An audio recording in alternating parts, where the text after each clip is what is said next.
All right. Yep. All right, calling to order this policy committee meeting on October 15th. There is an adjustment to the agenda. The committee has decided to pull policy DJA on procurement and allow it to wait until after we're about to have a board forum to get community input first. So we'll wait on that. There's some other things that this committee would like to see in the policy, or at least considered for the policy that hadn't been in place yet. So we are tabling that policy until a later date. Mr. Gant, do you know when the board forum is? Or by the end of the meeting, could you look it up for me? Sweet, thank you. All right, so we will let you know when that board forum is, if you have interest in weighing in on how the district could do procurement differently, betterly, betterly is a good word, right? Woo! In the future. So we will move on and begin with policy JLF, child abuse and neglect.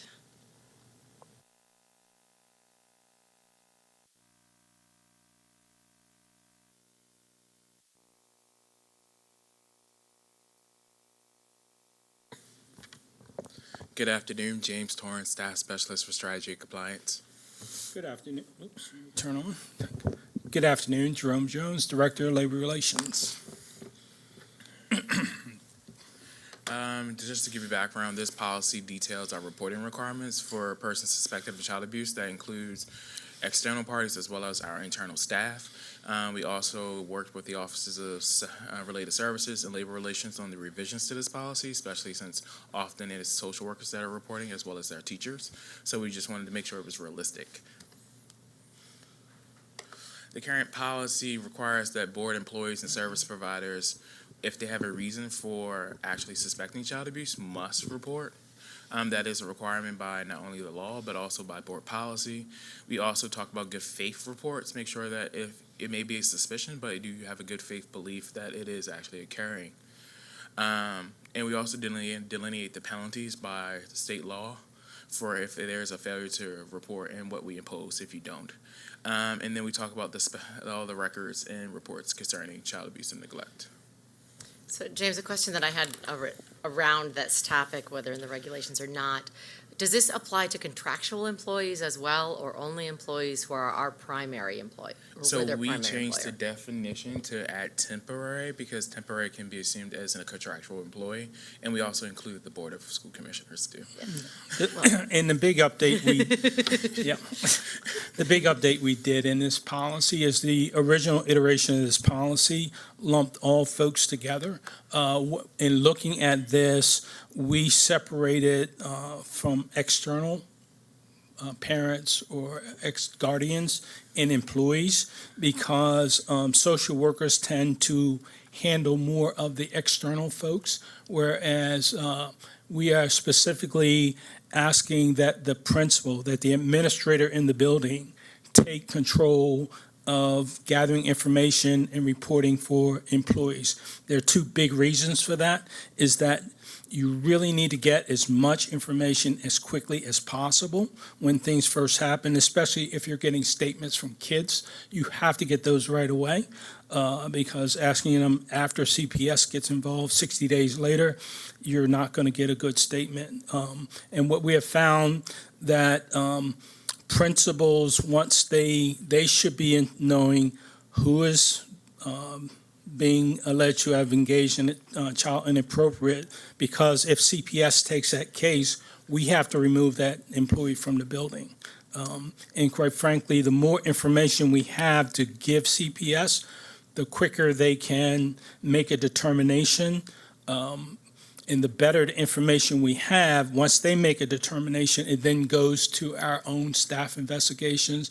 Because honestly, our staff investigations team out of legal does a much better job of investigating than CPS, and it is a very different standard that they're looking at. They are looking at from misconduct, and we have found that by far most of the investigations that go with that are about employees come back as either ruled out, and we don't have enough information to move forward. And so we, the more information we get, sometimes the quicker we can get the teacher, if the teacher didn't engage in misconduct, the sooner we can get that teacher back in the classroom, it benefits far more kids than having them out of classrooms for a long time, because when you get a substitute in, it disrupts, at a minimum, classes on either side of that substitute, and they just can't provide the level of instruction that a certified teacher had. And we're also clarifying that principals can collect that additional information. In the old language of the policy says that there be no interference in that wording. Many staff are like, well, you're asking me to perform this task, but is that interference? No. So we've made it explicitly clear this is not interference. You're gathering information. You're not conducting an investigation. So if we ask you to pull a video, or if you are able to see, if you have another staff person that was going to report, encourage them to report, because often we do understand that people will lose their certification, and now that this has turned into a felony for failure to report.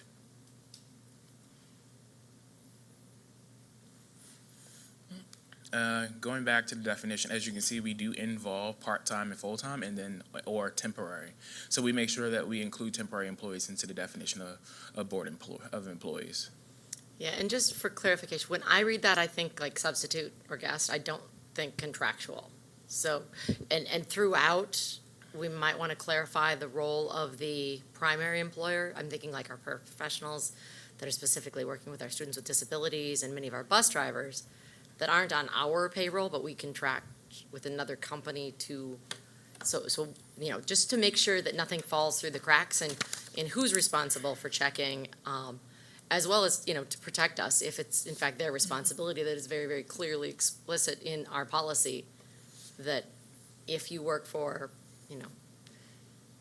paraprofessionals are us, that what their responsibilities are. I do know we have requirements in our standard contractual agreement that talks about child abuse and neglect, and also the background checks.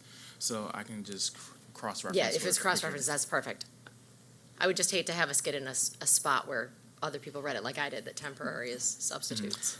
Yeah, we should cross-reference that to our background checks, because all of those employees must go through our background procedure, so that if there are any charges against them, we get a report from the Criminal Justice Information System. So we'll make sure that whatever is in that make sure we get that information will also be cross-referenced, so that the obligation to report is also there.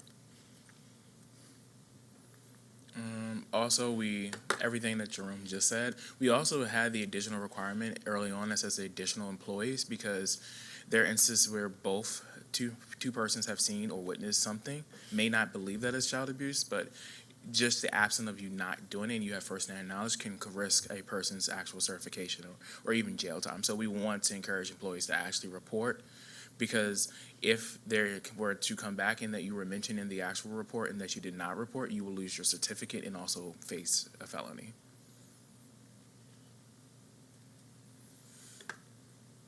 And James, that would be a due process with the state That would be with to the take state's on, or attorney's someplace office, within HC here?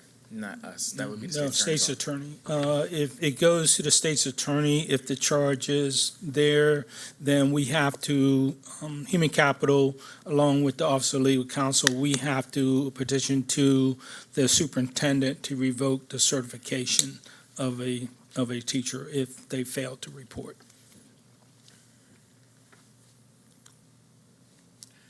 Also, we've started making revisions towards first reader. We want to expand the procedures to say suspected. One of the things that we saw was there was inconsistency among alleged abuser and also alleged maltreater. Same thing, just that we want to make it more consistent so that people understand that it's alleged or alleged employee or alleged abuser. We don't like the word abuser because it means an assumption, but we'll use the word maltreater. But we also, one of the things that we want to is prohibit the details. We know the privacy of people, and we want to prevent the details from being disclosed.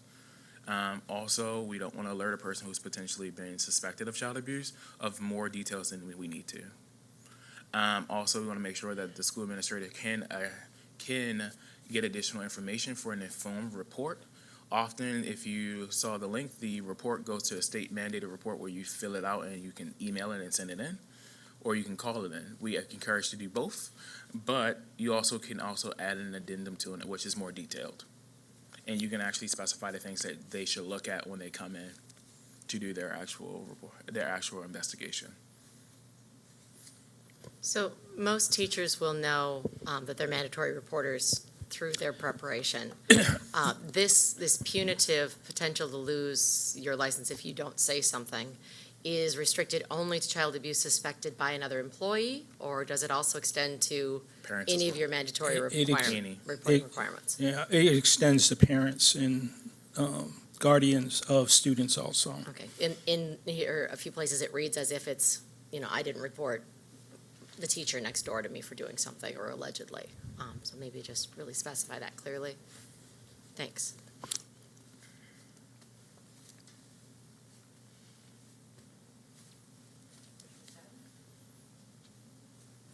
Thank you, Madam Chair. Roman numeral 2 in the regulations. Roman numeral 2, letter B.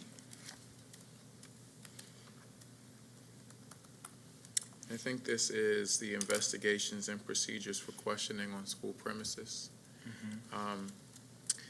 And number 2, within letter B, it talks about the role of Baltimore City School Police. Can you all talk to us about that?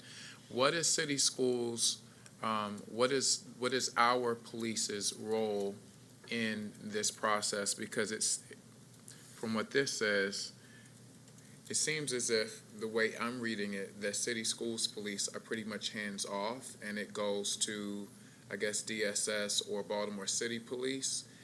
So can you talk a little bit about that? So, my experience, school police are mandated reporters. They do not actually do the investigation.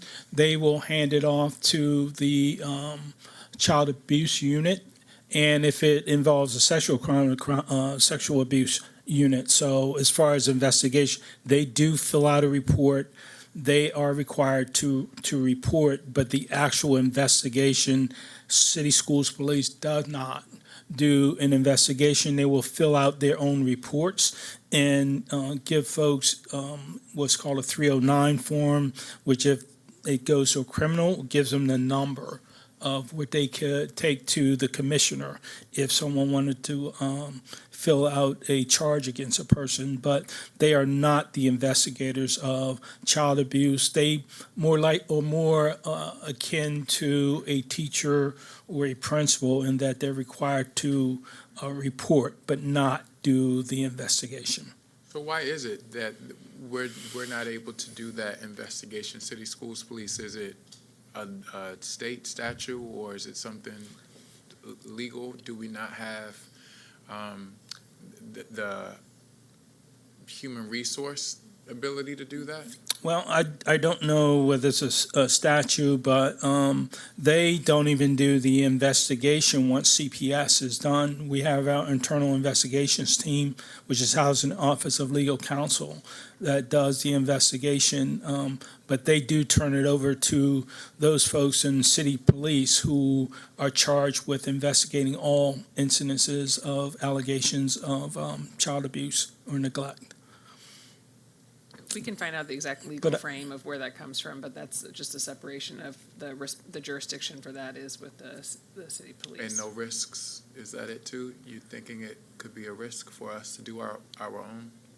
I think it's just established in whatever agreements we have with the city about what the city police does and what our police do. So I can confirm that, but I think there are certain responsibilities, things that we're responsible for and things that the city police is responsible for.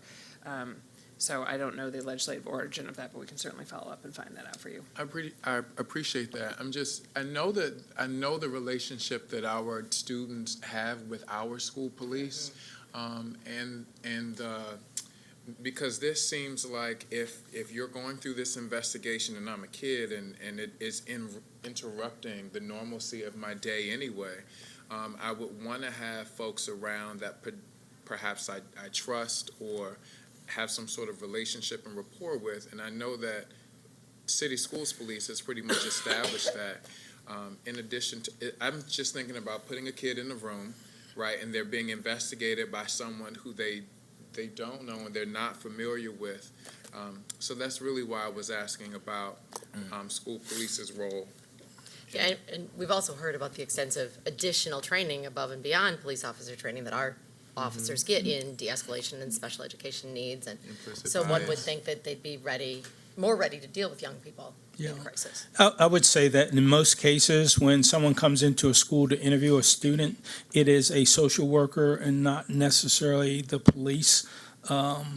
If the social worker finds something very disconcerting from Child Protective Services, they may bring the police in, but the initial contact, for the most part, is from a social worker out of Department of Social Services. But we can find out. We'll do some research and find out. I understand completely your question in kids being more comfortable talking with someone they know and they have a relationship with in a situation that could be, in a lot of cases, very trying. So we'll find out the answer. I think it's mostly a resource issue too. I mean, I think there's a legislative basis for it, and now there is a resource issue because there's an office dedicated to it in the city police, and we don't have that, but I will find out for sure. I appreciate that. Thanks, Mr. Jones.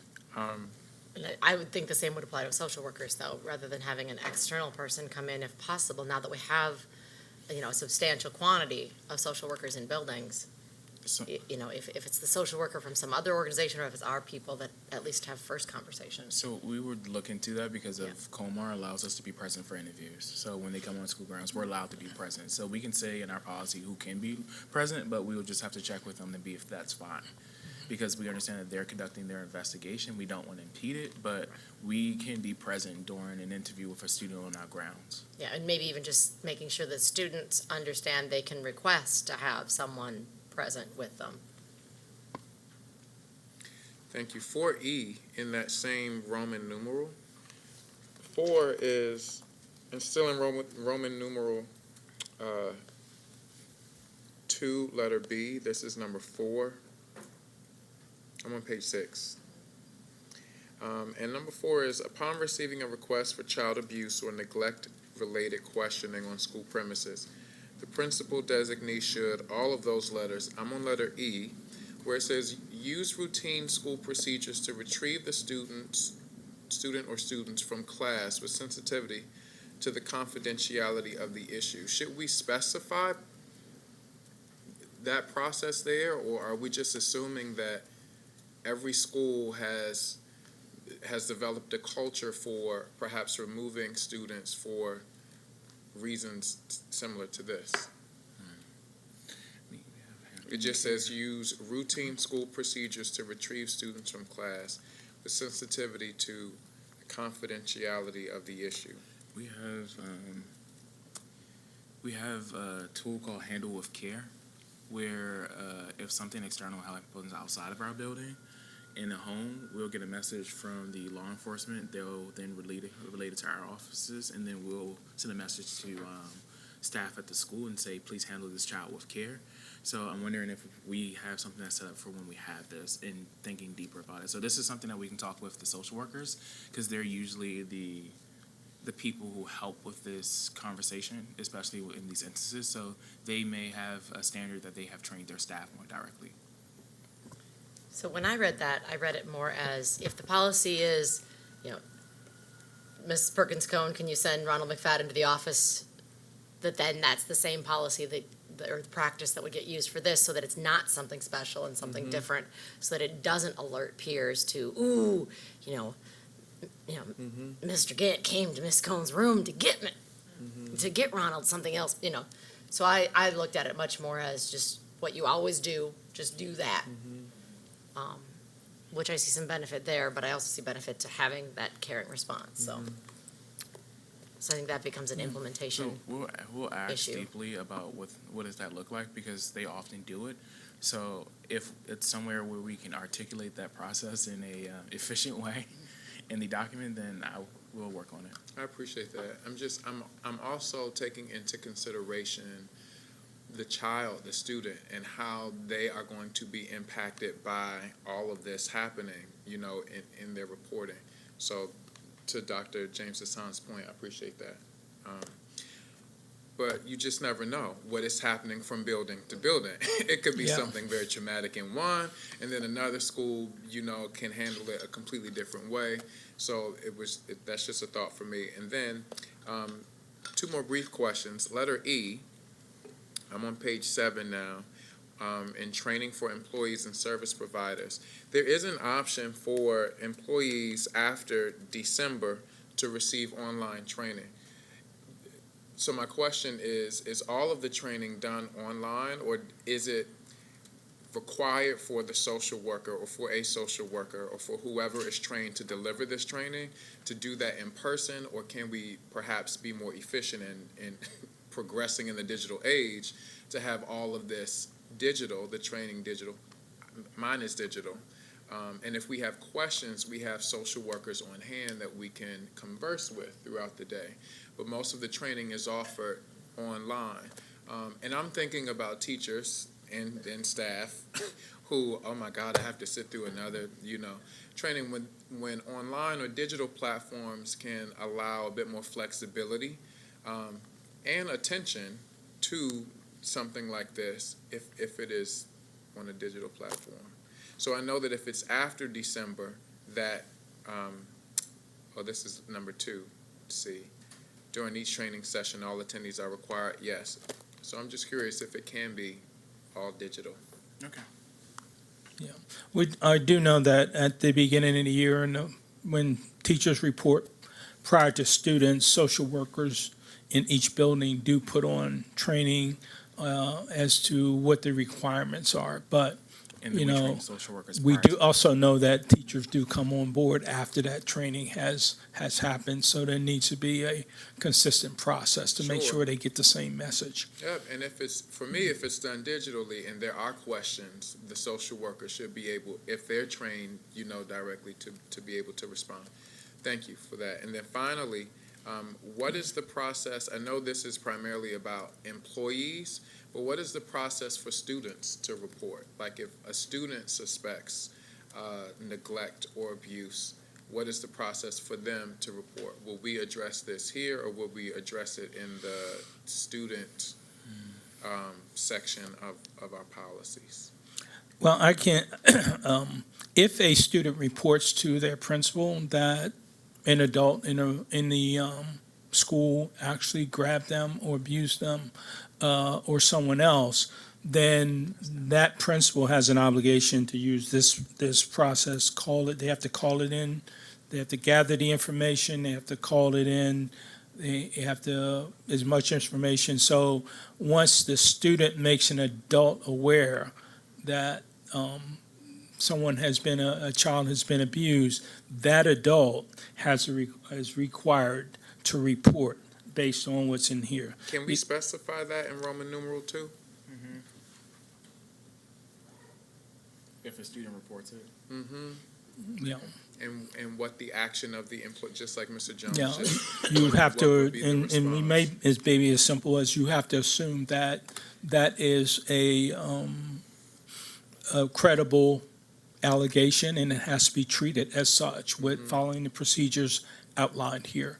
Which would be fine because they're reporting their firsthand knowledge of a conversation they had with the student, and then the investigation would be on Department of Social Services to investigate the student's actual allegation, because the requirement of the law is firsthand knowledge, and because of the firsthand knowledge to report. So the student provided their firsthand knowledge to the staff person, but they would have to report what they know firsthand of what they heard from the student. Because when you look through the requirements from the Department of Social Services, it's very specific to the things that they need at bare minimum. So it's more of this is what I've heard, this is my objective things I've reported. And then they'll investigate for the substantive things that they need to know more information about.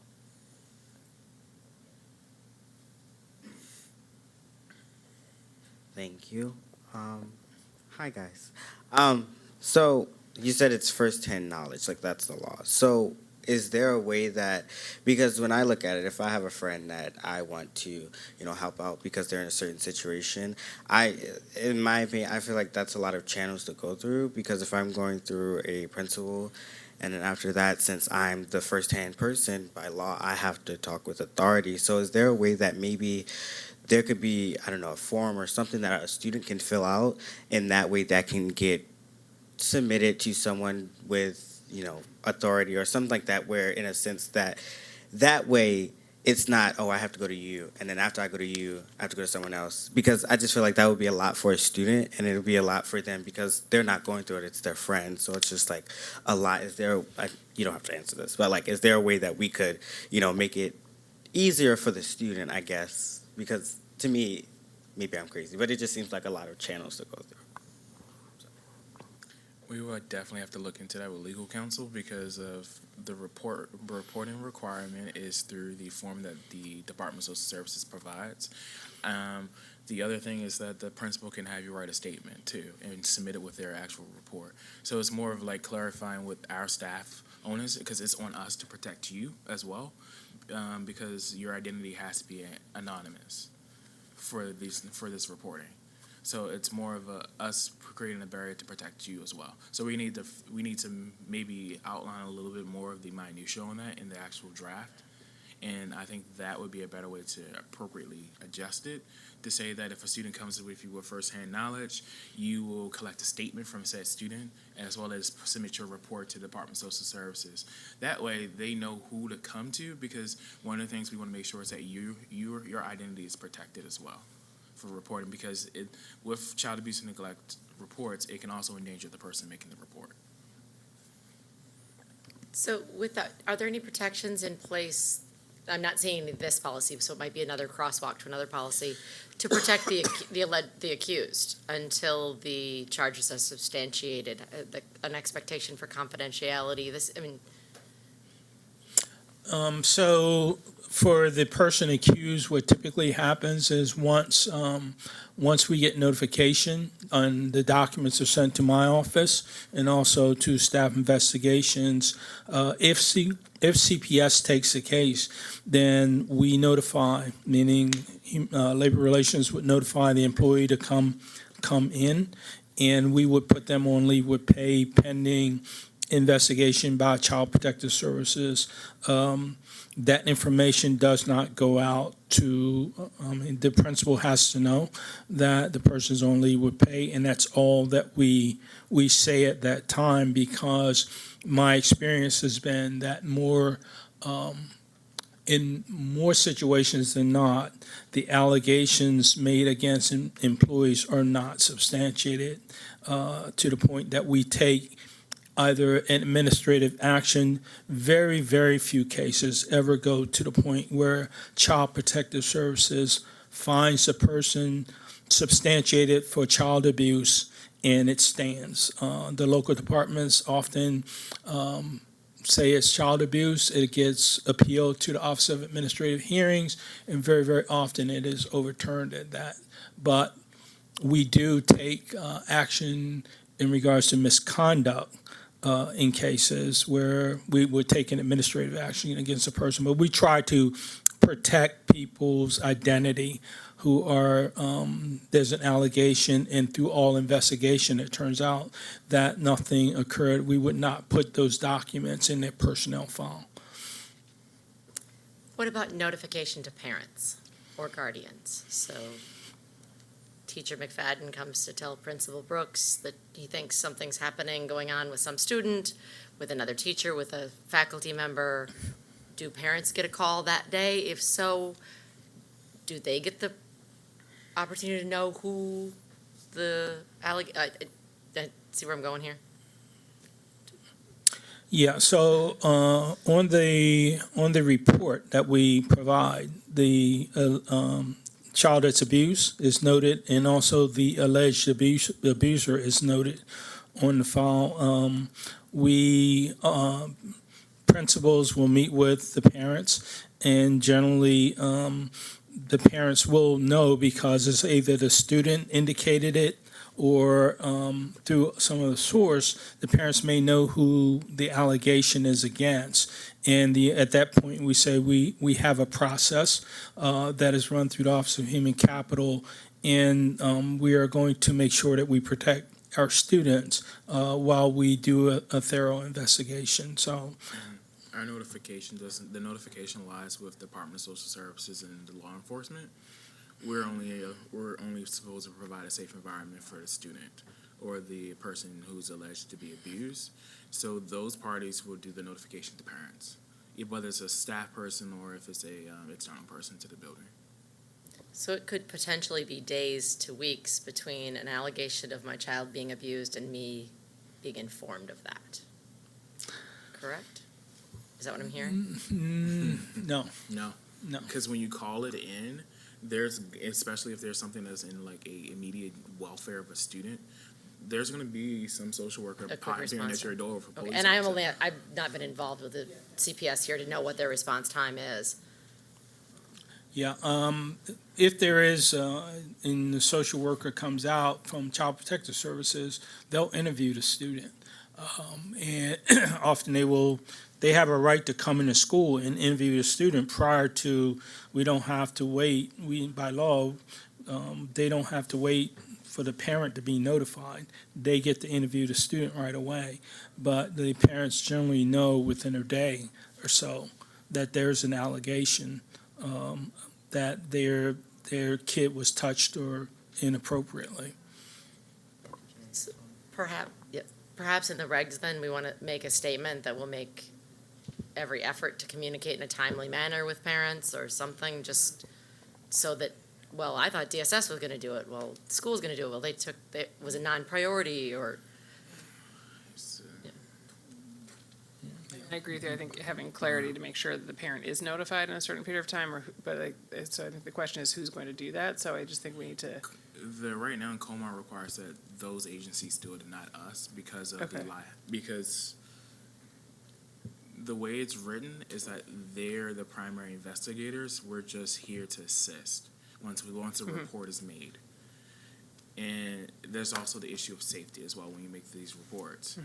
So we could talk to DSS about what does that look like, what's a typical turnaround time on actually having those conversations with parents, because even if we suspect a parent of abuse, we can't even tell them that the student's been interviewed by a social worker for child abuse. yeah, I think it's different if the parent is or the guardian is the one that is But having the alleged than if it's one of our faculty or staff. As far as our responsibility for communicating with parents, I see that as But the law doesn't differentiate Differentiate, between the okay. two. That's where we get caught now. okay. Yeah. Commissioner McFadden? Going along with that, if the employee is the alleged abuser, this is on page 7, under number 1, letter B, if there has been no allegation of child abuse, but instead a report suggesting an inappropriate personal relationship between an employee and a student, school officials may provide immediate notice to the parent of observed behavior involving the student or other student-oriented information. So there, why would we or why would we not inform the parent? Because it says may. So that makes me think that we could or we don't have to let the parent know. Yeah, that doesn't fall under the law. We can say we will, or we can change may to shall. We can change it because that is not an allegation of abuse where the law kicks in and mandates certain actions are taken. So then my question then is, if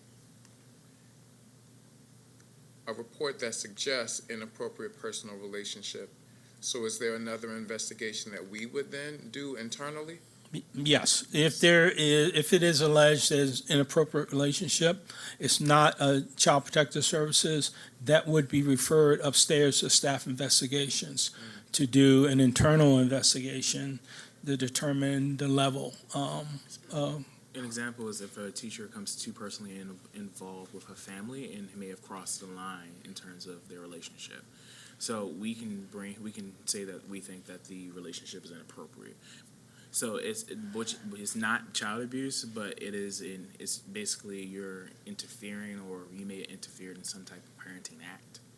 So it's just distinguishing. That's where, like the child abuse portion, we can't notify, but if it's something that we deem inappropriate, that is not deemable for a report, then we can make the notification. I'm sorry for that, the caveat. And I get it, but also if the language does change to we will inform or shall or whatever it changes to, then what is our process for that? For that, because we can just tell the parent, there's an allegation of, or there's a suspicion of an inappropriate relationship, but that's all, according to this, we'll have to do is just tell them. It doesn't really specify a restorative action on our end to make sure that if it is inappropriate, that it doesn't continue, and I hear that there is a process for it.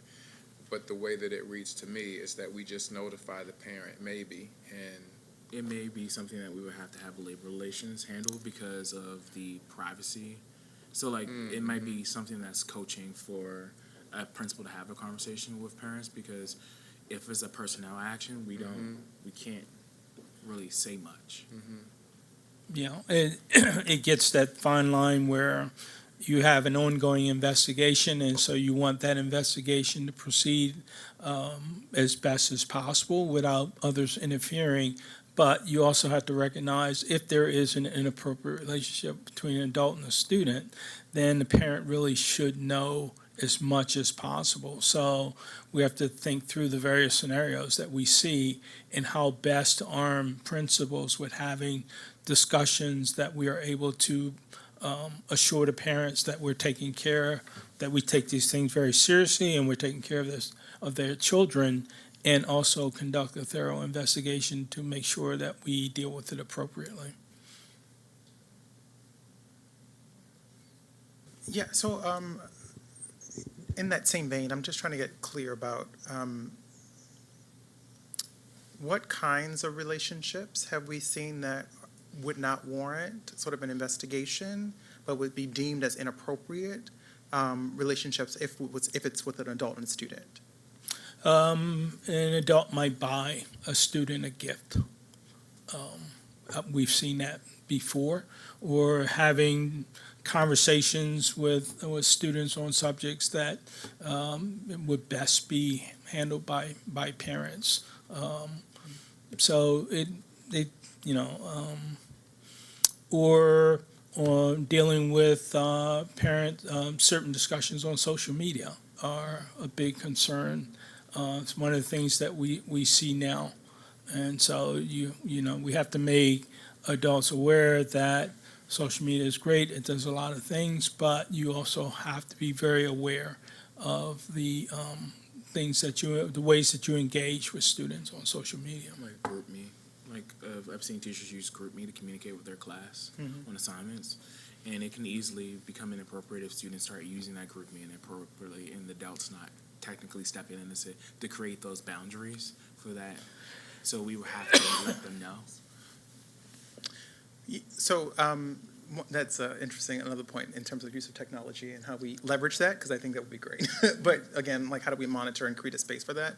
One of the things that, as I was reading the policy, that kind of stuck out to me is that sort of we have human trafficking here and sex trafficking is not, and it looks like it's conflated. And so human trafficking is actually talking more specifically explicitly about the trafficking and the moving of humans, which not necessarily mean for sexual exploitation. Versus sort of with sex trafficking, it looks at specifically, which is literally the moving of people and selling of people's bodies and that sort of thing. So one, I'm interested in figuring out, is this language even updated based on sort of the new federal standards around sex trafficking and differentiating that from human trafficking? We make a lot of. So the most recent updates to COMAR on this matter have been related to mental abuse and mental injuries by adults onto students. But I can see if if OLC can help us with thinking about if we should add that definition in there to be more inclusive of the language and discuss it, because that is a realistic thing, especially in Baltimore City. And sort of that leads me to a whole another conversation around sort of like, what does the training look like for folks who might, because it could fall under, and I'm thinking like that could be a whole separate policy. I mean, it still would be neglect, or, sexual abuse, but like when you start looking at sex trafficking explicitly, and the fact that we have young girls and young boys and young trans folks disappearing often from this area in DC and PG County, and how we sort of district-wide, sort of making sure that we have one, training and development, and then also having clear policy that actually speaks to that, and sort of how we respond to that. And how is that different than other forms of abuse? And that's just partly because I was working and analyzing all of the national, federal policies around sex trafficking, that I kind of knew that explicitly. Yeah, I do know that if we have cases where adults are alleged to have had sexual relations with students, it is, we call it city police sex abuse unit, and they enter into that right away. So any relationship where there is a sexual relation between an adult and a student would automatically fall under this policy. But I think, to your point, understanding and understanding what that looks like and some look forwards for our adults, none of that is covered in here. But I think maybe it's about educating our adults in how to recognize some of the signs of that. And how that looks different than Yeah. sort of looking for scars or, and that sort of Right. thing. Yeah. Those are the big things for me. So one of the pieces for me, while you think, on the regulations are in the training. It says explicitly to training principals and social workers, but I would also suggest adding coaches onto that. Simply because coaches see kids in uniforms, which tend to cover different parts of bodies. They see kids in transition with clothing, which gives them a lot of opportunity to see evidence of physical abuse, especially, that other people might not see. So, just a caveat for that, I would think I would have to check with our athletics office, because we have two variations of coaches. There are some who are actual employees who are already trained and required required reporters, and there are some who are contractual. It may be more inclusive, that we have to think about what that language looks like for coaches, because some of them are contractual employees of ours as well. Right. And in that respect, it may include sort of all before and after extracurricular support, faculty, staff, people that are going to be on buses with kids, people that are in sometimes less structured situations with kids, where you hear things and you learn things that a teacher who's busy teaching you the quadratic equation may not necessarily be in that same space with you. And we're not assuming that when it says all staff, that it is what you just said. Right. And I just have a question, and maybe you can help me, Martha. For sort of, we have a COMAR standards, and for example, we'll have like a federal policy which is explicitly around sex trafficking, right? Can we go add additionally above that, or do we have to stay, like, we can't go below COMAR or go around it, but like, can we add on accurate information and that's based in Yeah. sort of what's going on? My understanding is the federal law, COMAR is the floor, Okay. and far too often our floor sits on our Yeah. ceiling, but yes. Am I correct in that one, James, that we could go above and beyond? This is minimum management? Okay. Within reason, if it doesn't Right. violate some other policy. Okay. Josh, anything else? My only question, and this may not be for you all, but we review policies every 5 years, is it? Every It 6 depends on years? some policies we see more frequently than that, but mandatory minimum is every 6. Because the last time this one was looked at was 2017, so it's really just a 2-year. We They come up more often if something has changed legislatively. right. Yeah. So the last 2 years, the legislature has made updates to the policy, so we've requested to actually make changes ourselves to make sure that we were consistent with the law. Yeah, and from my standpoint, we wanted it updated to differentiate more between outside individuals accused and employees, because we want to make sure we get as much information up front on our employees to do the best possible investigation to protect the kids and in some cases protect our employees. All right, well, wonderful work, gentlemen. Thank you. This is certainly not the funnest policy to get to play with at No, all. it's not. So appreciate that. Hopefully, you'll get some self-care for your cold, too, as we go through here. Mr. Gant, do we have any public comment, folks, today? No one signed up in advance. Okay. Anybody in the gallery want to address the body? Excellent, okay. With that, the board forum on procurement.